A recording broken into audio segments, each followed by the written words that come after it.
Good evening to all of you. I want to talk about the compound. Compound are the chemical substances which are formed by the combination of two different atoms and molecules. These two different atoms and molecules are called the constant element. In other words, we can say two different atoms and molecules combine together to form the new substances. These new substances are called compound. The properties and nature of compound are entirely different from its constituent element. As for example, water is a compound. Its molecular formula is H2O. It is formed by hydrogen and oxygen.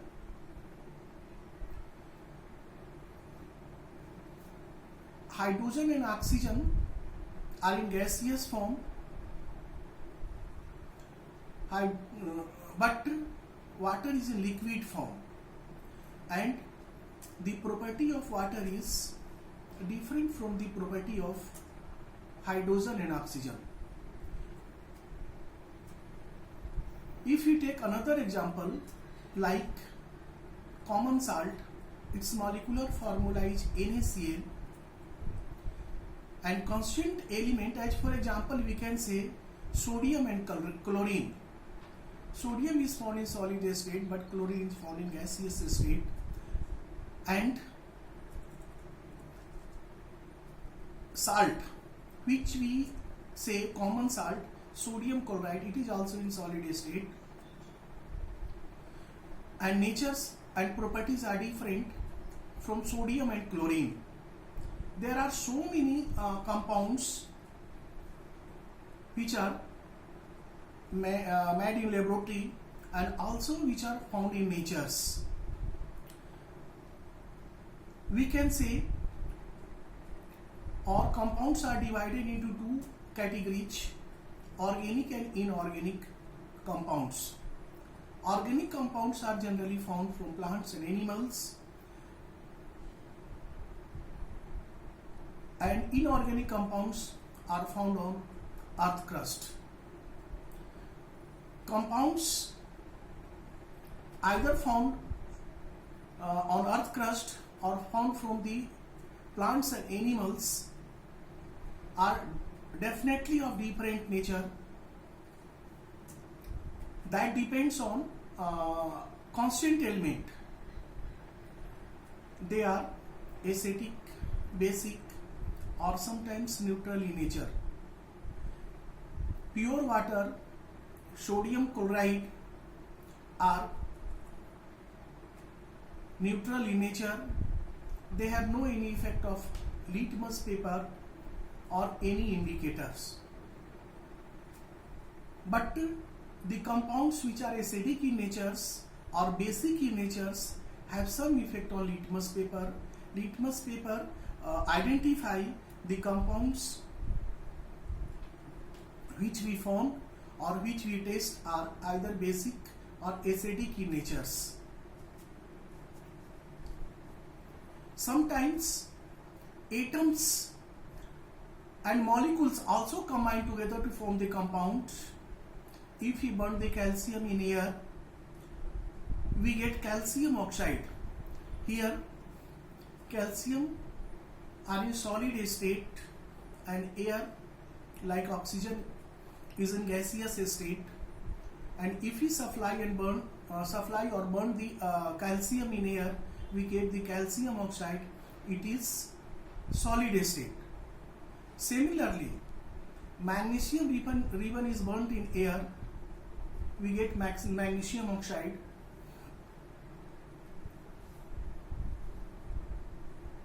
Aluminum oxide and iron oxide.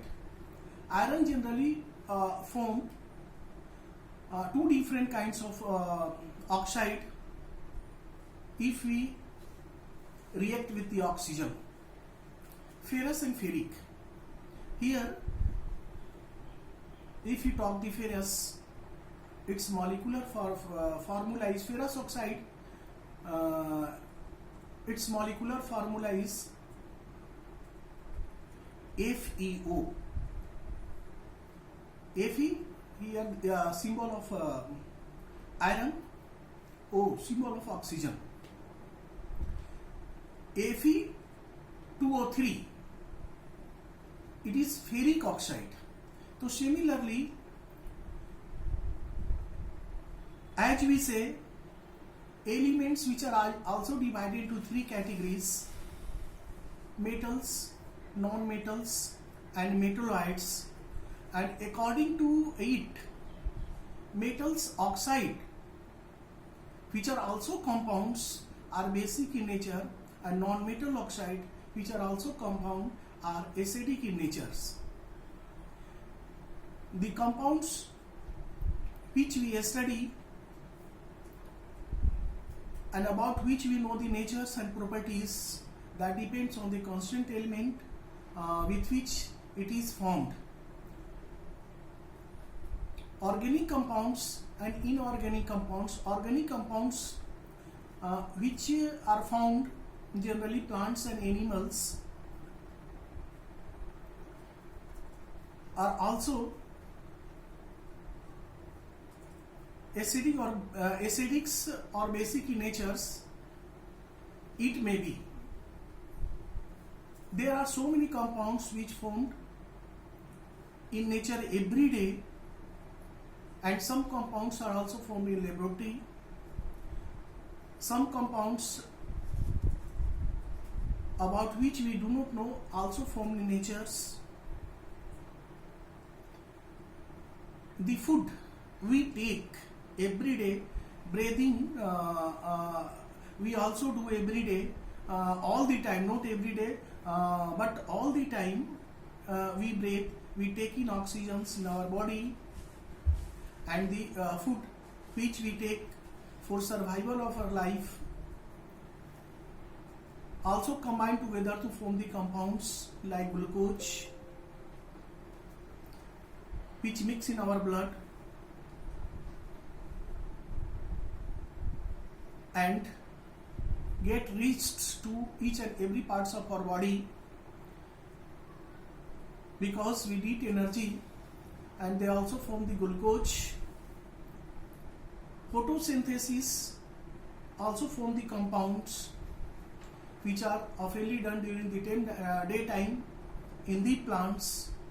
So we can say that compounds are generally also formed in natures about which we know, or some many compounds about which we do not know. So basically we can say that compounds are the chemical substances which are formed by combining of two different atoms and molecules. Compounds which formed are sometimes reversible. Reversible means the new substances which we say compound can be reversed back, and the constant element can be obtained. For example, water H2O, it is in liquid state, but when we go on heating, it vaporizes into two different gases. If we collect the vapor and get it condensed, we get the hydrogen and oxygen, which are the constant element of compounds. I think you will be fully idea about the compounds which we want to describe, and if you get something from it, definitely watch my video till end, and also subscribe by pushing the bell so that the next coming video reach you first. Thank you.